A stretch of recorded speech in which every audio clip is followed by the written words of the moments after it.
In just a few minutes, Illinois election officials will meet to consider removing Trump from that state's March primary ballot,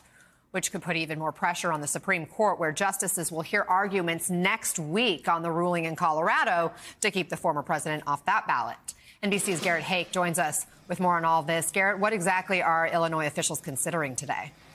Anna, these Illinois officials will consider the same 14th Amendment question that judges and election officials in other states have been grappling with over the last several months. The idea of whether Donald Trump engaged in or supported an insurrection with his actions around January 6th, and whether those actions should keep him off the ballot in concert with the 14th Amendment to the Constitution. Now, in Illinois, it's an election board, 4 Republicans, 4 Democrats. It would take a clear majority to boot Trump from that state's ballot, which means at least one of those Republicans would have to vote in favor of kicking him off. And when I talk to Trump officials, folks in his orbit, folks on his legal, sort of broader legal team about this, they basically say, yeah, they kind of are keeping one eye on this, but their view is that the Supreme Court is ultimately going to be the arbiter of this. Remember, the Supreme Court is going to hear an argument about this as relates to the Colorado case, the first of these states to kick Donald Trump off the ballot next week. The Trump team believes that ultimately the Supreme Court's decision, whatever they decide, is probably going to wrap together all of these arguments, whether it be